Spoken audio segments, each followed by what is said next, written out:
Muy buenos días, mis amados hermanos y amigos.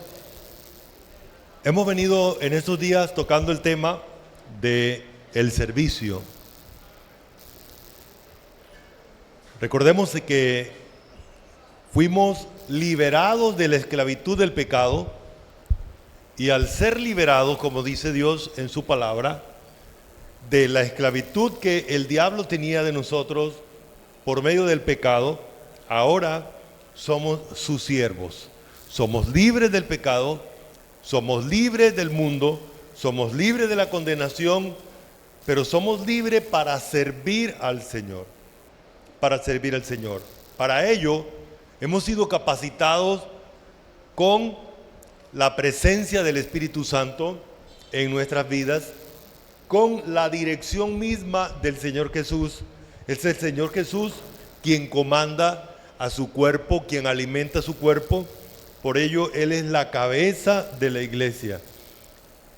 El servicio a Dios depende entonces de la relación que tenemos con la persona divina, del Padre, del Hijo, del Espíritu Santo. Entonces seguimos en este tema. Hoy vamos a hablar de los requerimientos, de algunos requerimientos divinos para el servicio a Él. A manera entonces de introducción, el servicio a Dios es un privilegio, pero también es una responsabilidad de todos aquellos que hemos sido liberados, que hemos sido sacados de la condición de esclavitud que antes teníamos. Entonces vamos a recordar un poquito esa figura que la Biblia utiliza, que Dios utiliza en la Biblia. Es muy antigua. Nosotros mismos, ¿verdad?, recordamos la historia de estos países latinoamericanos donde traían barcos llenos de esclavos, ¿sí recuerdan? Es más, cuando también los españoles llegaron a nuestras tierras, los indígenas también fueron esclavos. Entonces nosotros conocemos esa condición de esclavitud. Bueno, Dios utiliza esa idea para hablarnos de la situación espiritual de los seres humanos. Los seres humanos, todos aquellos que no sirven a Dios, están sirviendo esclavos, sin libertad, sin tener el privilegio de beneficiarse de lo que ellos hacen, de su servicio. Pero nosotros, como hijos de Dios, como siervos de Dios, tenemos la firme convicción de que somos beneficiados. Ahora, no solo somos siervos de Dios, sino que también somos hijos de Dios. Y somos hijos para ocupar el mismo lugar que Cristo tiene delante de su Padre. Entonces, el servicio a Dios determina si somos hijos de Dios. ¿A quién estoy sirviendo yo? Siempre sirvo a alguien. Los hijos de Dios servimos a Dios y lo servimos desde dos posiciones: como siervos que somos, pero también como hijos que somos. El servicio a Dios entonces tiene exigencias como la que vamos a ver esta mañana. Esas exigencias deben ser tomadas en cuenta. Nadie sirve a Dios como le da la gana. Nadie sirve a Dios imponiéndole las condiciones frente a Él. O sea, yo sirvo a Dios si lo hago a la manera de Él. Bueno, leíamos ahí en el segundo libro de las Crónicas, ¿verdad?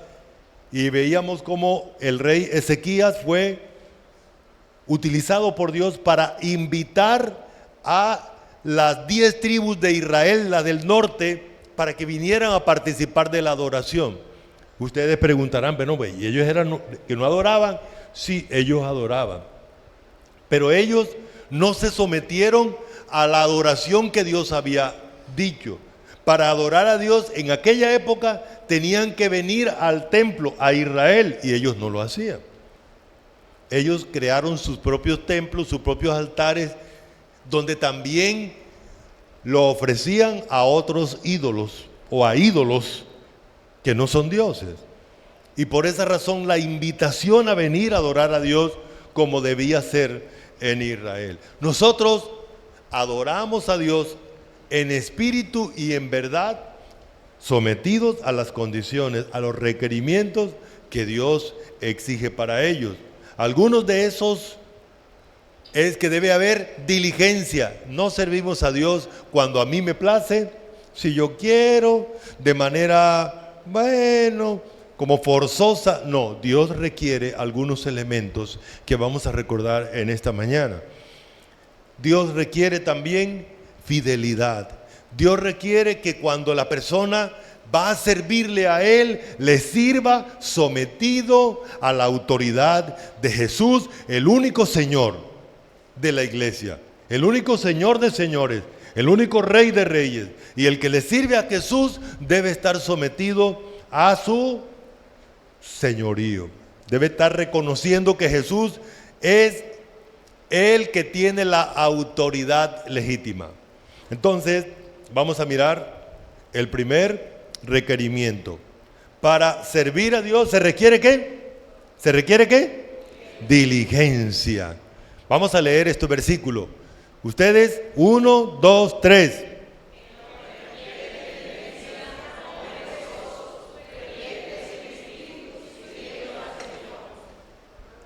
Para servir al Señor se requiere diligencia.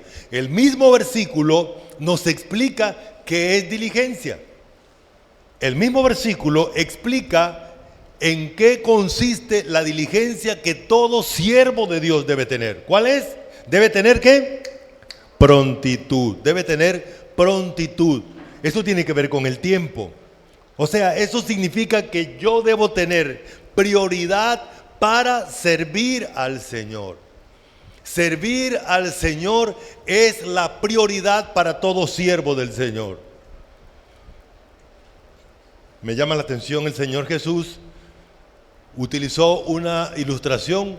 Dice que cuando el Señor de un siervo llegaba de noche a la casa y encontraba al siervo ya durmiendo, y una vez llegaba a la casa, el siervo no le decía, no esperaba que el Señor se sirviera a sí mismo o le sirviera a él. Se levantaba porque había que calentarle la comida al Señor, había que hacerle los oficios al Señor. No, pero ya son las 12 de la noche, ya yo estoy durmiendo, hasta estaba roncando. No importa. Significa que necesitamos prontitud. Hermanos, esta reunión es un servicio a Dios. De hecho, a estos cultos le llamamos también servicio a Dios. Y es porque Dios lo exige. Dios lo ordenó. La iglesia debe reunirse para adorar al Señor. Lo que hacemos aquí es un culto a Dios, es un servicio a Él. Y para ello, esto implica prioridad. Y debe haber premura. Cierto que hay cosas que para nosotros, por ejemplo, en el trabajo, ¿usted por qué llega a la hora al trabajo? ¿Por qué llega? Porque si llega tarde, ¿qué pasa? Se queda sin trabajo.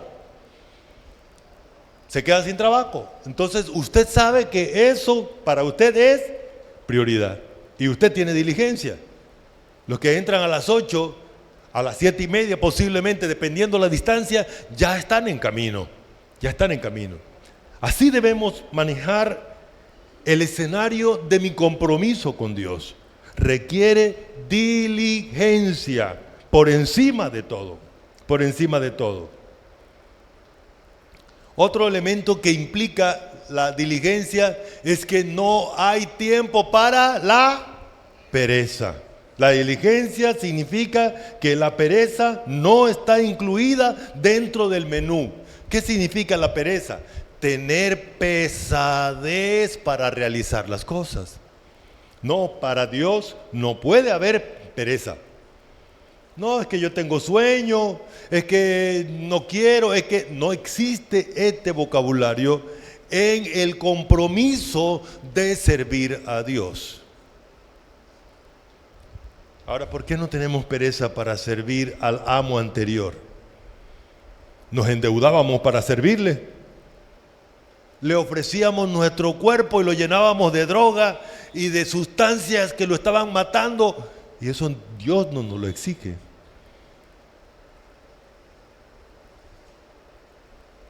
Recuerdo cuando no creía en el Señor. El día viernes ya enseguida todo el mundo se pone pilas, porque ya llegó la época y ya se está preparando uno para el fin de semana a ir a ofrecer los sacrificios a los dioses que antes servíamos en nuestra esclavitud. Así debemos prepararnos para el Señor, para servir al Señor en todos los escenarios. Nuestro servicio no es solo aquí en el culto, todo el tiempo. Entonces no hay tiempo para la pereza. La Biblia habla mucho de la pereza y dice que la pereza, la persona no tiene ni siquiera, aunque tiene el bocado, tiene la comida, tiene pereza, pesadez para llevárselo a la boca. Otro elemento que nos explica lo que es la diligencia es el fervor. Hay que hacerlo, pero hay que hacerlo con calor, con ganas. Es como cuando prendemos el fogón y queremos que una comida esté rápido. ¿Qué hacemos cuando queremos que la comida esté rápido? Le ponemos candela, más candela. Entre el fogón sea más grande, más candela, la comida va a estar más rápido. Esa es la idea. El servicio para Dios debe ser así. Necesitamos esos tres elementos, entonces, para que el servicio sea, como Dios dice ahí, diligente. Dios requiere diligencia. Vamos a mirar la segunda cosa que Dios exige en el servicio a Él. Vamos a leer otra vez el versículo y sobre todo la última parte. Las últimas tres palabras. ¿Me acompañan? Al final, dice así, sirviendo ¿a quién? Yo le pregunto a usted, ¿a quién le sirve usted? No, lo que pasa es que el pastor dijo que había que hacer tal cosa. ¿Qué pastor ni qué 8 cuartos? El pastor es otro siervo también. ¿Sí estamos? Si usted está haciendo algo esperando que otro ser humano le dé la recompensa o por subordinación a otro ser humano, permítame decirle que perdió el año. Y voy a decirle que los seres humanos están más dispuestos a obedecer a cualquier otra cosa, cualquier otra autoridad que no sea Dios. Esa es la realidad. Miren ustedes en el huerto.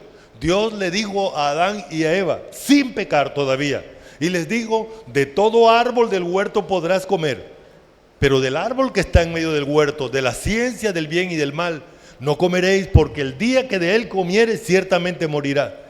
Apareció Satanás y le dijo a Eva, mentira, esta es la verdad. ¿Y qué hizo Eva? Aceptó lo que el diablo le estaba diciendo como si fuera verdad.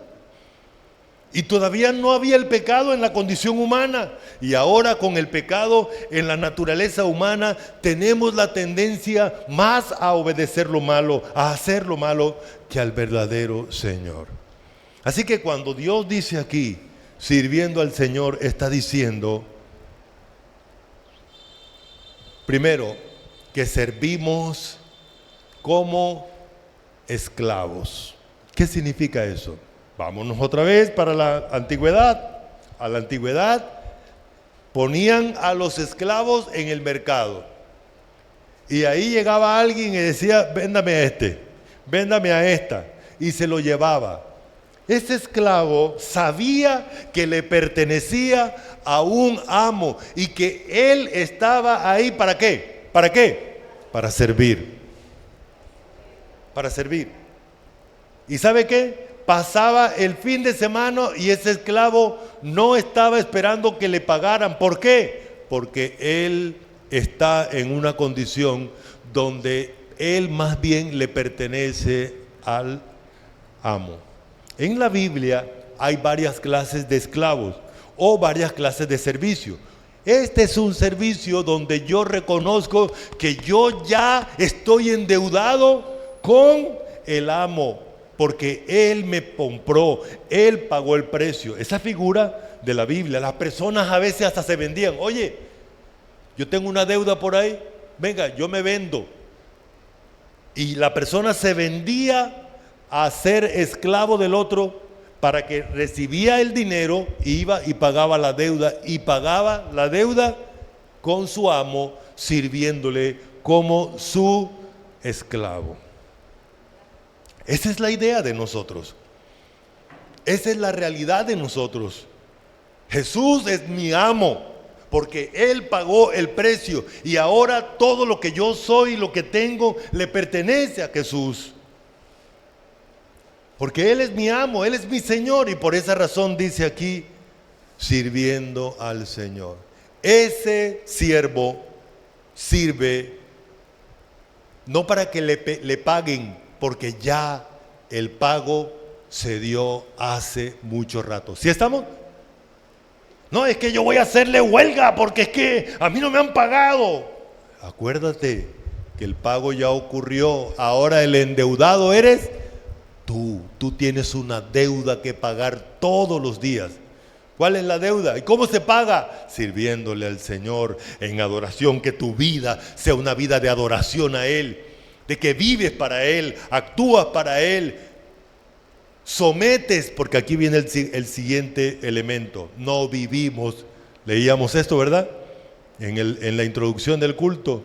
Cada uno, ni siquiera el Señor de señores vivió para sí. Cuando Él vino aquí a la tierra, Él dijo, yo no vine para ser servido, sino para servir y para dar mi vida en rescate. Ese es el modelo de Jesús.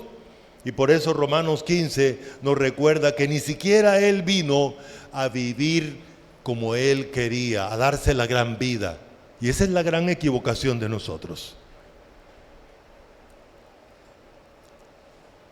No, es que a mí me gusta, es que yo quiero. Olvídate, aquí la prioridad es cómo al Señor le gusta, cómo el Señor quiere.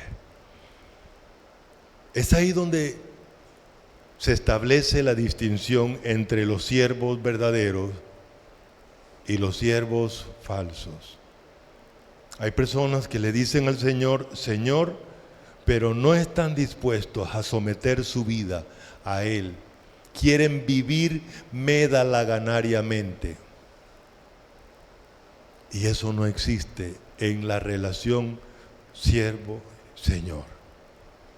Siervo-señor. Entonces, cuando la Biblia dice aquí, el requerimiento es que yo soy siervo del Señor. ¿Qué significa Señor? El que tiene la autoridad, el que está sentado en el trono celestial y que desde allí gobierna el infinito universo y que no hay criatura, ni siquiera Satanás. Porque cuando Satanás lo tentó, porque Dios lo había determinado así, una de las últimas tentaciones de Satanás fue que Jesús lo adorara a Él como Dios. Y Jesús le recuerda a Satanás, acuérdate que el Señor soy yo, acuérdate que yo soy el Dios y que tú eres una criatura. Y por eso el Señor Jesús le dice, al Señor tu Dios adorarás y a Él solo servirás. Así que métete debajo de mi autoridad. No te olvides que yo soy Dios y que tú eres la criatura. ¿Cuántas veces no pasa eso, hermano? ¿Cuántas veces no queremos ser la criatura? Es más, ¿sabe uno de las cosas que ha ocurrido en estos 2000 años que la iglesia ha estado aquí en la tierra? Ha habido hombres que se han levantado para ser señores y por esa razón se han levantado tantas religiones, utilizando a Dios, utilizando la Biblia. hombres enseñoreándose de otros hombres, si el único Señor es Jesús, el Hijo de Dios, el que está sentado en el trono, y todos los demás hombres somos siervos de Él y siervos los unos de los otros. Y ninguno de nosotros tiene permiso para tratar de enseñorearse del otro. De hecho, Dios allá en Primera de Pedro capítulo 5 le dice a los pastores, le dice que ninguno puede y debe enseñorearse de los demás, no como teniendo señorío, porque ellos, los hermanos, la grey está es a vuestro cuidado. La función del pastor es cuidar a la grey, no enseñorearse de la grey. ¿Sabe por qué? Porque la grey ya tiene un Señor, el verdadero, y se llama Jesucristo, el Hijo de Dios. Tercer requerimiento.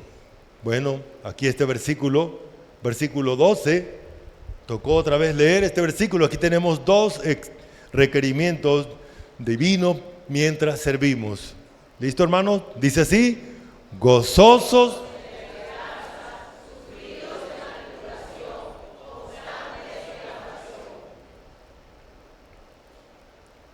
Cuando servimos a Dios, así como Jesús, tenemos que enfrentar sufrimiento para servir a Dios. A través de Pablo, Dios le dice a Timoteo, un pastor que estaba enfrentando el sufrimiento de ser un siervo de Dios. Y Timoteo quería huir del sufrimiento. Y Dios le recuerda a través de Pablo que todo aquel que busca servir y agradar al Señor va a padecer persecución. Si eso mismo le tocó al Señor Jesús.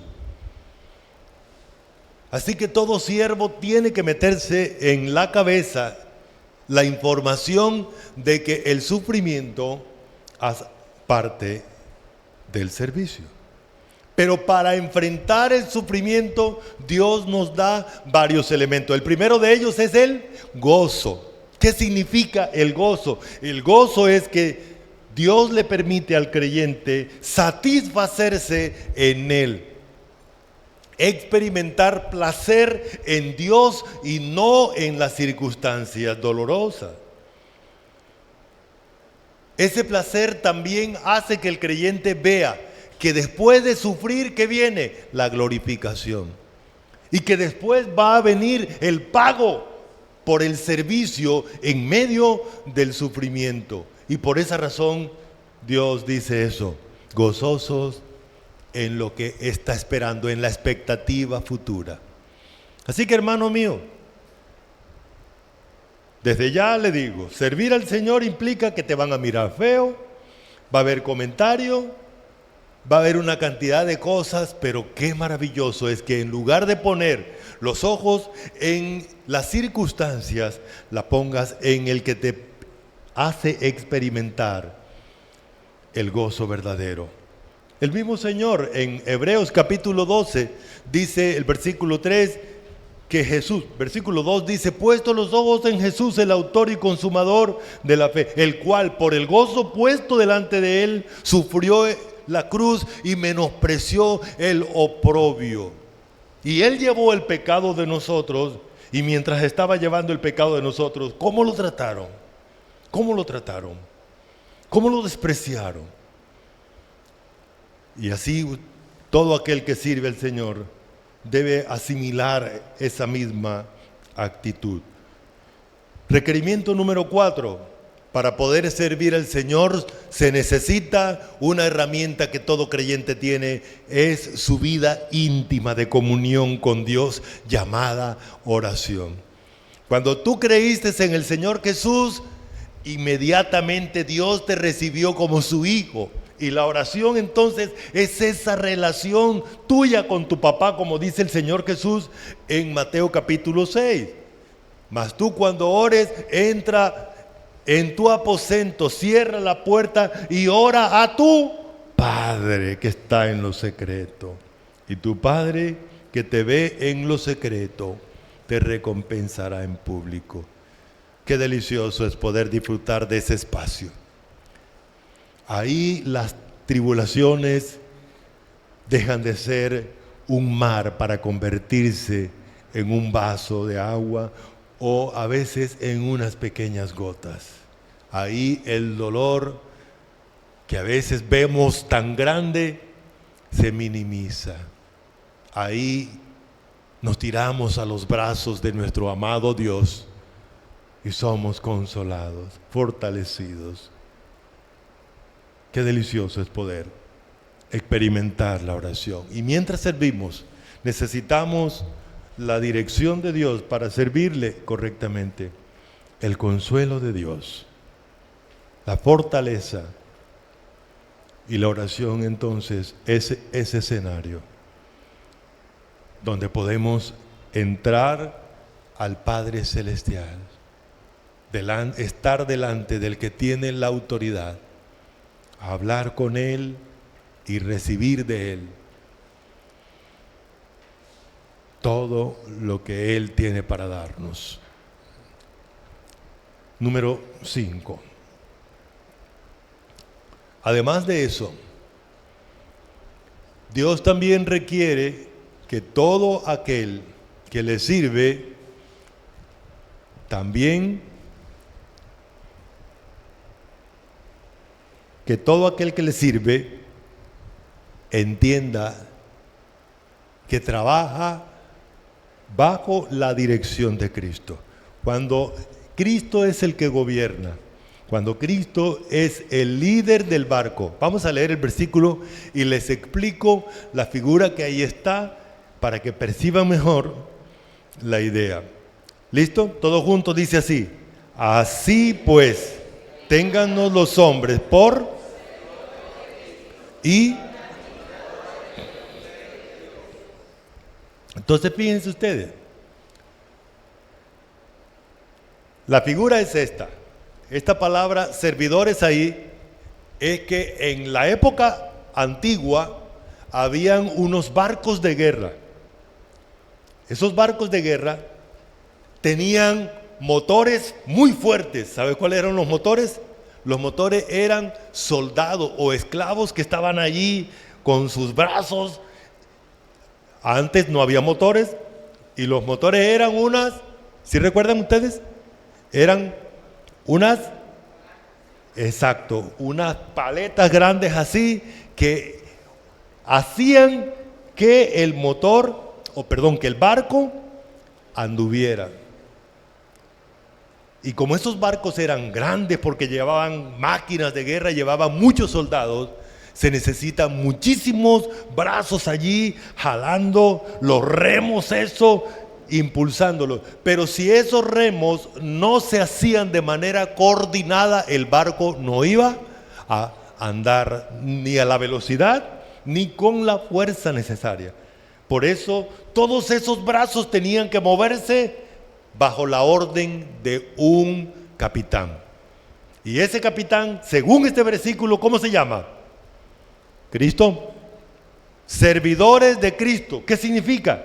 Que hay un capitán que se llama Cristo y que yo soy su servidor y que yo entonces debo actuar en coordinación con los otros esclavos, con los otros siervos, bajo la voz de mi Señor.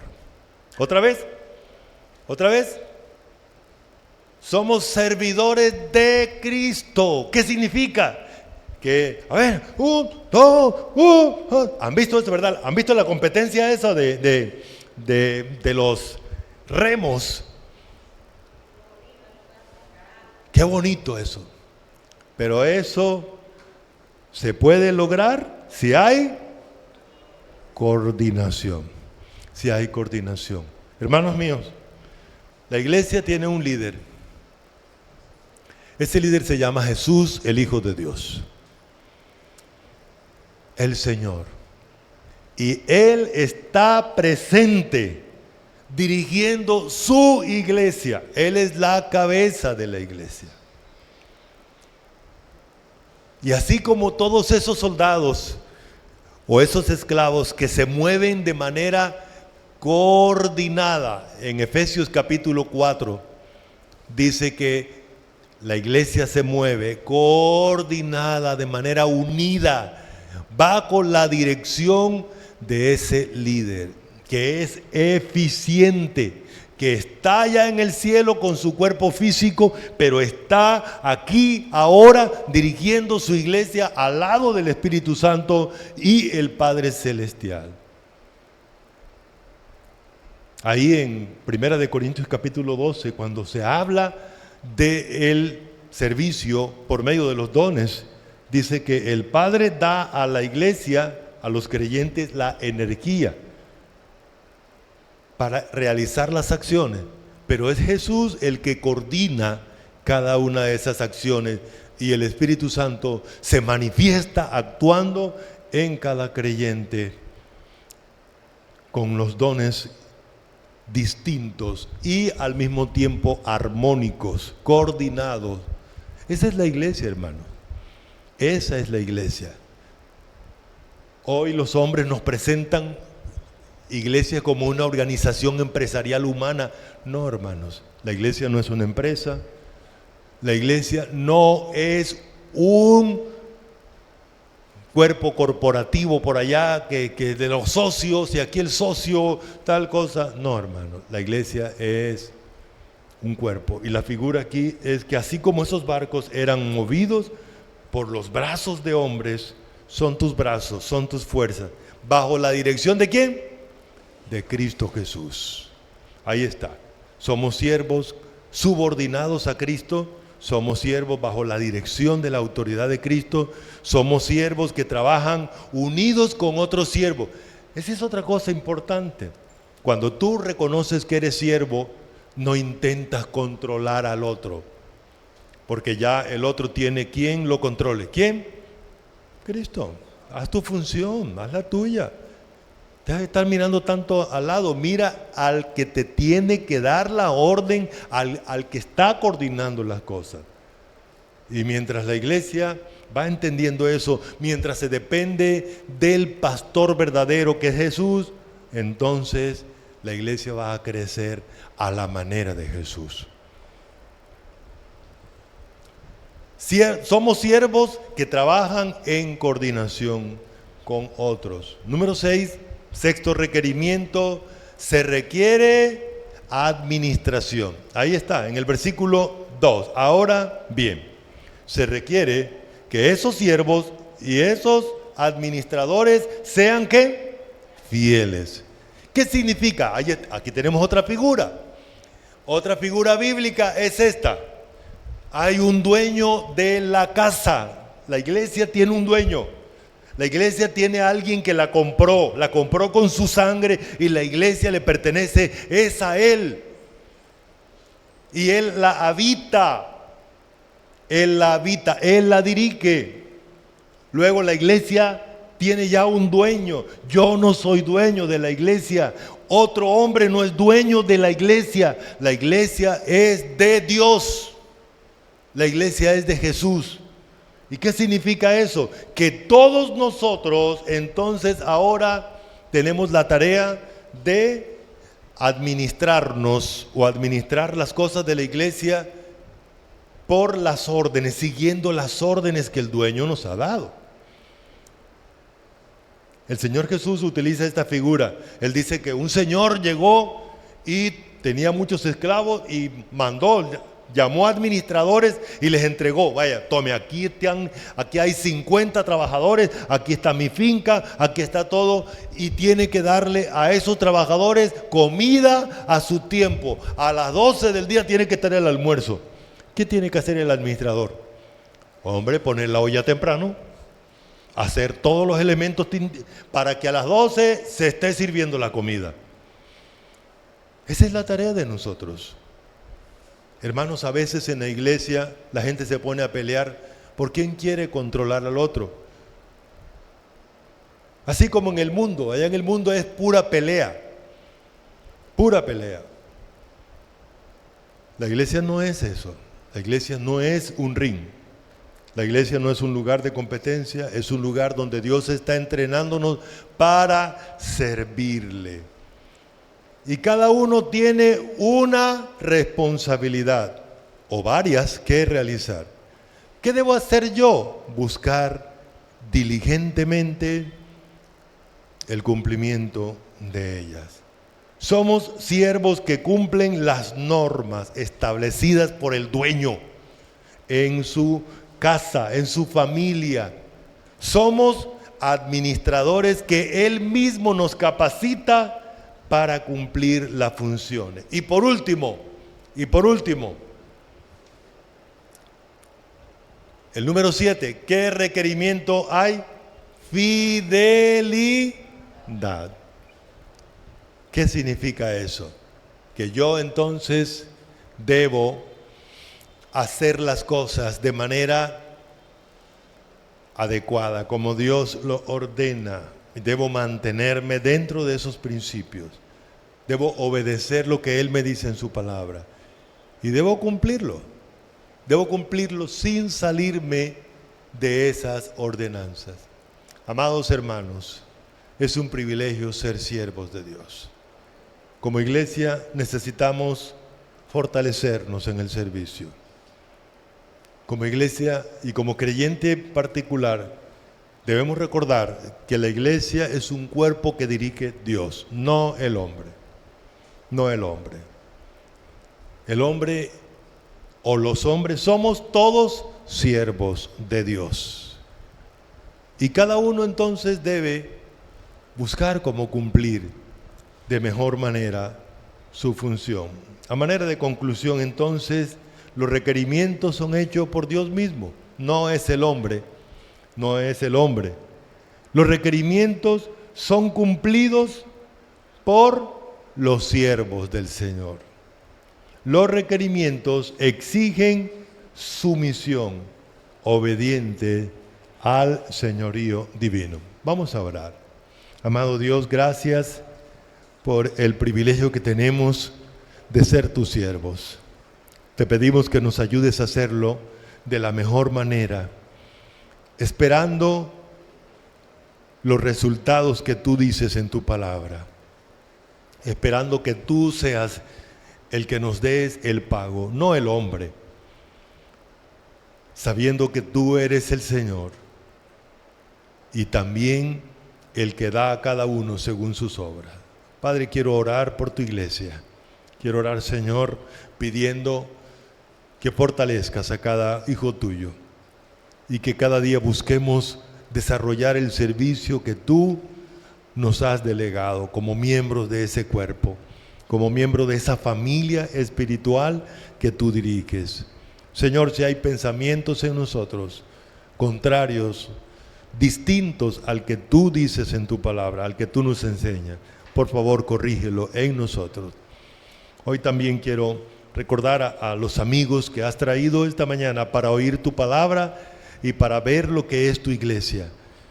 Te pedimos que también tengas misericordia de ellos y les permitas creer y hacer parte de esta familia espiritual que estaremos contigo por la eternidad. Padre, quiero rogar por Pablito para que tú unas estos huesos que fueron afectados, esta parte de su cuerpo que fue afectada, y queremos pedir que también sigas consolando a Yali, a Guille y también a otros hermanos, Señor, que están pasando por momentos difíciles en algunas circunstancias de sus vidas. Oramos que tu gracia bendita siga obrando en cada uno de acuerdo a la necesidad y tu propósito. En Cristo Jesús. Amén. Muchas gracias, hermanos.